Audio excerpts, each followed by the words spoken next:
देश की सरकार जहां से चलती है, जहां से भारत सरकार के मुखिया पूरा कामकाज देखते हैं, वो पता अब बदल चुका है।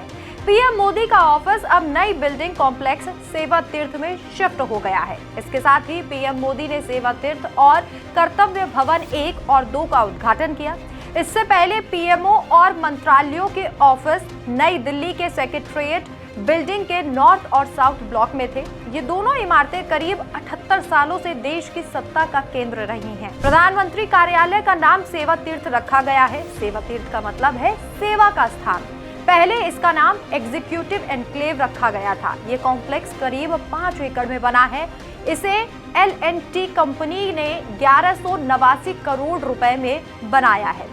सेवा तीर्थ कॉम्प्लेक्स में 3 इमारतें हैं, सेवा तीर्थ 1, सेवा तीर्थ 2 और सेवा तीर्थ 3। सेवा तीर्थ 1 में प्रधानमंत्री कार्यालय यानी कि पीएमओ है। सेवा तीर्थ 2 में कैबिनेट सचिवालय और सेवा तीर्थ 3 में राष्ट्रीय सुरक्षा परिषद सचिवालय और राष्ट्रीय सुरक्षा सलाहकार अजित डोभाल का ऑफिस है। ये सभी ऑफिस पहले अलग अलग जगहों पर थे। कैबिनेट सचिवालय सितंबर 2025 में ही सेवा तीर्थ 2 में शिफ्ट हो चुका है। नए पीएमओ के पास ही प्रधानमंत्री का नया आवास भी बन रहा है। इसके तैयार होने के बाद प्रधानमंत्री 7 लोक कल्याण मार्ग के मौजूदा आवास से नए आवास में शिफ्ट हो जाएंगे। हालांकि अभी इसकी तारीख सामने नहीं आई है। सेवा तीर्थ और कर्तव्य भवन 1-2 का निर्माण सेंट्रल विस्टा रीडेवलपमेंट प्रोजेक्ट के तहत किया गया है। इसी प्रोजेक्ट के तहत नया संसद भवन और कर्तव्य पथ बनाए गए थे। कर्तव्य पथ के दोनों तरफ के इलाके को सेंट्रल विस्टा कहते हैं। सेंट्रल विस्टा प्रोजेक्ट के तहत राष्ट्रीय भवन से लेकर इंडिया गेट तक कई इमारतों का रीडेवलपमेंट और कंस्ट्रक्शन शामिल है। बिल्डिंग्स को 4 स्टार गृह मानकों के अनुसार डिजाइन किया गया है।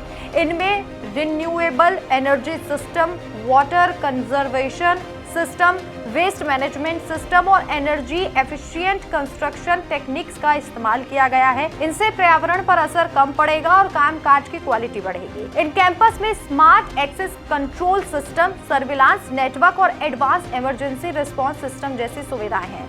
सरकार की योजना है कि नॉर्थ साउथ ब्लॉक की ऐतिहासिक इमारतों को युगे युगेन भारत नेशनल म्यूजियम में बदला जाएगा। इसे विश्व स्तरीय म्यूजियम के रूप में विकसित किया जाएगा, जहां भारत की सभ्यता को दिखाया जाएगा। इसमें करीब 25 से 30 हजार कलाकृतियां प्रदर्शित की जाएंगी। ये दुनिया का सबसे बड़ा म्यूजियम होगा। इसी के साथ आज की तारीख यानी 13 फरवरी से जुड़े इतिहास को बताते हैं कि सेवा तीर्थ के उद्घाटन के लिए आज का ही दिन क्यों चुना गया। इसी दिन 1931 में नई दिल्ली को औपचारिक रूप से आधुनिक भारत की राजधानी के रूप में उद्घाटित किया गया था और आज नई इमारत से विकसित भारत की इबारत लिख रहा है। धन्यवाद।